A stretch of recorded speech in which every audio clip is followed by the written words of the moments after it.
gateway for his world title that he's searching for. Ramirez knows that he has to dispose of this guy in front of him to be one step closer towards that world title shot. His opponent coming into the fight is no slouch. He just got done fighting for a WBO and a WBA world title. While he lost that fight, he put up a heck of a fight, and I believe that fight was on Showtime. He's a New York State champion as well, and he's coming into the Lion's Den to give Jose everything that he has. Jose is prepared for anybody that comes in front of him, and for Ramirez, this fight is special for a number of reasons. Not only is it a gateway fight to a world title, but over the years, Ramirez has always picked a cause close to his heart, something that affects him emotionally in his community. You know, something that he wants to do and give back. And with this fight, he's chosen two issues. One being the fight for water, that he's continued and helped, especially with passing that bond. He's been to Sacramento. He spent time, you know, lobbying down there for water rights for everyone. He helped reinstate water rights to his own town in Avenal that were taken. So he's been an activist for water in a big way in the community.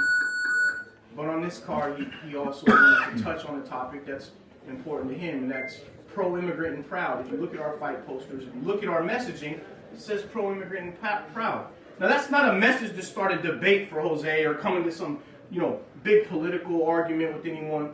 It's simply a statement to say what the positive impacts that immigrants have done in America. You know, to focus on some of the good things that immigrants do when they come here. And that was important for Jose to deliver that message, because if you stop and look around our city, our valley, the boxing community, the boxing world, and probably every walk of life, you're going to find an immigrant that did something positive in their community and in the United States. So this fight carries those messages into the ring with him. He's going to shadow box a little bit for you. He's been on a tough workout, a hard regimen, or if you're good, you just want to relax. If not, we'll let him ask me a few questions if you want. But if you guys want to ask, if you guys have a few questions for Jose, we'll go ahead and do that in here. So out there, you can focus on the other fighters. That'll keep some space over there. Good. So as shadow boxing a little bit, just ask away. If you want to ask a question, raise your hand. You'll stop, and we'll answer it for you. Okay, we got one in the back. Go ahead, Richard. Hey, Jose, is there any transition you need to make from opponents being changed within the last 3 days? Have anything changed in your regimen, in your workouts at all? Your outlook? Yeah, well, I found that actually about 10 days ago, but definitely went straight to watching the film. And this guy that I'm fighting, he's a complete opposite of Gabriel Bracero, the guy I was supposed to fight. He's a little taller, he's a little my height. Yeah, I looked him up, somewhat of a cardio freak. Yeah, he stands a little taller. Uses his jab pretty good.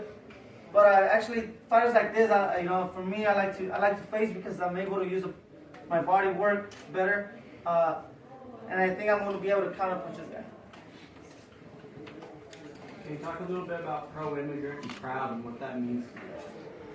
My family being immigrants.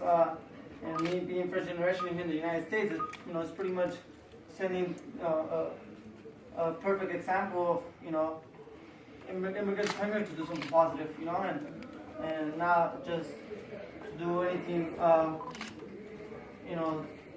just to go out and come here and be lazy and, take advantage of this country, and just to motivate everybody who doesn't feel motivated because of comments that have been said. I know it's easy, for people to lose focus and distractions come in the way where they lose focus and their motivation. So I'm here to, continue motivating other immigrants, other first generations out there to continue working hard. Real quick, just to elaborate on that for a second, Jose's entire family is an example of that. His father, works for one of the largest farmers in the entire Central Valley as a supervisor and looks after about 2,000 people on his. Yeah, he looks after a couple thousand people on his detail out there. And his younger brother is a junior at Fresno State, looking to graduate next year. So senior actually, a senior at Fresno State. Jose's helped his brother, and definitely installed in him how important that is to his future in education for a number of reasons. So I think the Ramirez family as a whole is an example of what hard work and positive things that can be done, in the community and in the city. We're also here, to reunite everybody with that message, also to hopefully get the attention of our, our new president to be Mr. Donald Trump, so to also, come out with to not lose focus on really what he has said before, but to, give us an opportunity or some type of idea also, a solution to better the future, to better this country, without harming a lot of families. Can you tell us what the experience was like in the Philippines sparring with Pacquiao, and what did he do well? Like, what is his best weapon? Man, his work ethic was very motivating. I was there for 4 weeks, 30 days total.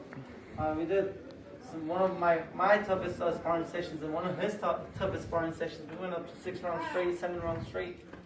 He really didn't have nobody else to work with him. He had me and another Filipino local guy that just, that would just give him the extra rounds for him to complete his 10-round sections. And, the way he just maintains so sharp, the way he's so sharp, so fast, that kept me sharp. And it kept me pushing myself every second that I was sparring in there with him. So it really, boosted my confidence up as a young fighter. And I came back to Hollywood for 5 more weeks of training, and the sparring became so much easier for me. So, and like Rick said, I'm ready, even though they changed my opponent, I'm ready for different styles because of sparring, from, fast guys to, power punchers, Russians, Australians, Mexicans, Hispanics. So I've been sparring a whole variety of great fighters at the Wild Card Boxing Gym. What's this camp look like? Real quick. Go ahead. Jose, we see you posting a lot of social media content when you're spending time with your family, but also, like you said, spending much time in the Philippines. How do you balance that media life and then your family and boxing, the sport? Because it seems like you do it very well. When I was in the Philippines, I really miss my family, my son. I missed his first birthday.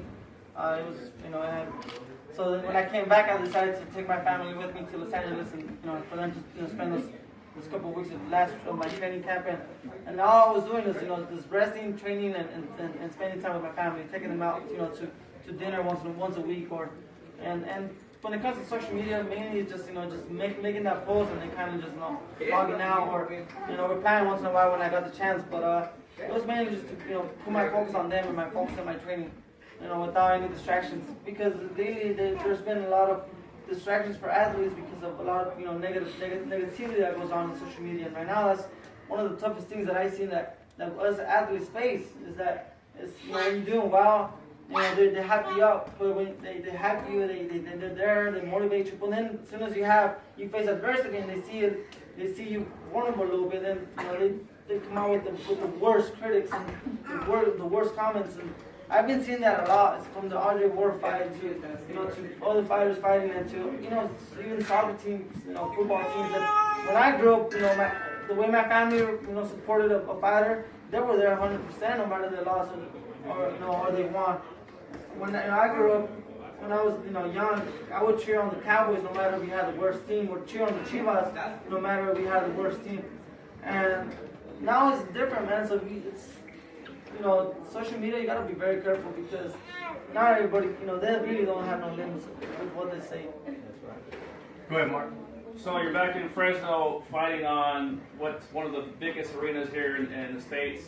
The world, actually, top The 10. world, yeah. What's expected to be a sellout of 15,000 people. How does that motivate you?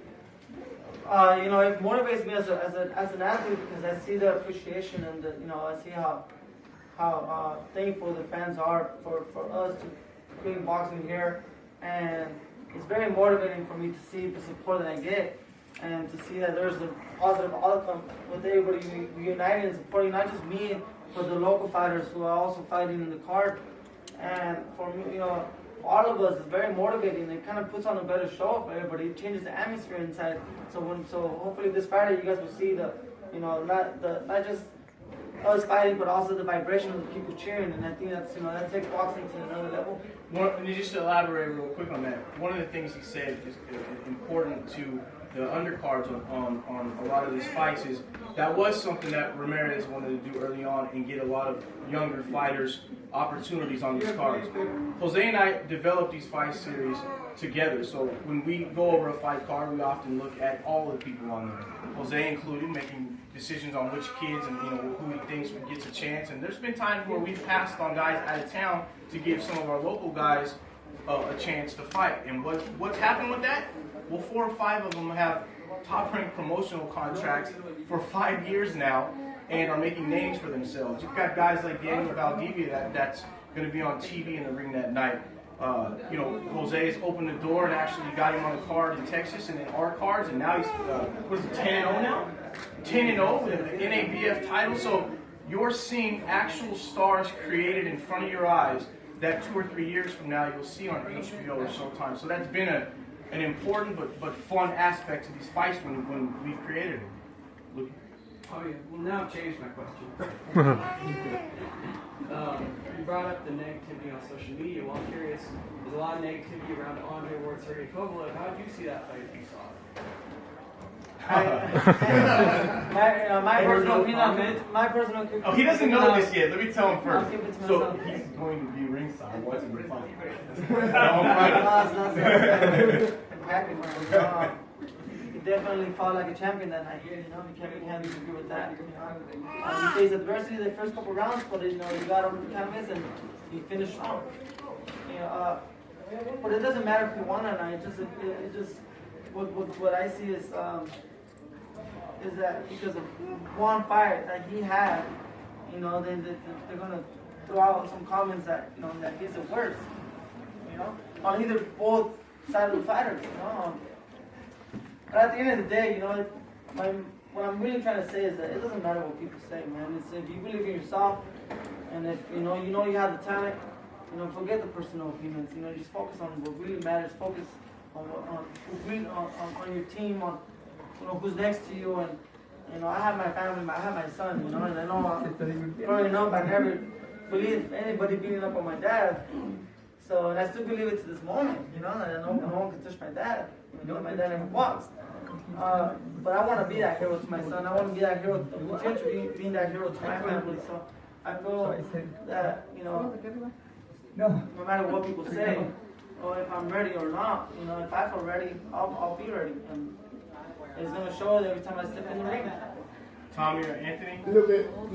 Okay, go ahead. A little bit easier question. What's your favorite punch?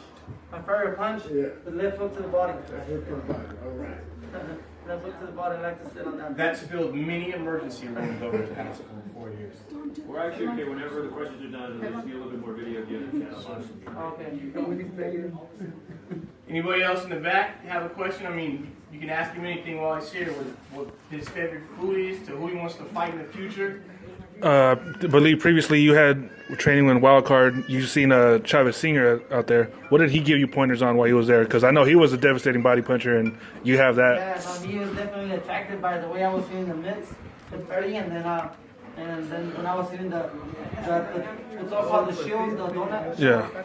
He was, I got his attention, and he stepped in the ring, and he actually, helped me with a little bit of tips on how to sit down on that punch better. Because he loves that left hook too, that's something that for me, it was a very nice experience. To know that one guy that I used to see with my family in the backyard, the whole block used to get together in Avenel, and we used to put the TV outside, and with the antenna, make sure you got the right signal, and then we had Chavez fighting, and so stuff like he was in the ring with me, It was great, man. And his son, he still sends me messages on WhatsApp, and you keep it cool. For me, that's very motivating. All those small little tips that he gave me, and he still stops in the ring once in a while, and talks to me and stuff. Go ahead. Hola, José, en español. José, Okay. ¿esta pelea por qué significa tanto para ti? Esta pelea es para demostrarle pues, al mundo que ya estoy listo para un título mundial, que ya estoy listo para el siguiente paso de mi vida, de mi carrera, que es si no pelear por un título mundial, pelear por alguien, pelear por una eliminatoria que me daría esa oportunidad. Y también para mandar varios mensajes. Soy un profesional, soy inmigrante y estoy orgulloso de ser inmigrante. Vine de una familia inmigrante y también aquí estamos para transmitir a la gente que tiene poquitas diferencias de cómo se manejan cosas políticas con el agua. Y estoy yo aquí para hacer estas peleas para que toda la gente se ponga juntas y encontremos una solución pues, que nos va a ayudar, una solución positiva que nos va a ayudar a todos, sin no más a alguien que al otro, sino todos igual. Y es más que dejar las diferencias a un lado y hacer algo que nos va a ayudar a todos para salir ganando al fin de cuentas.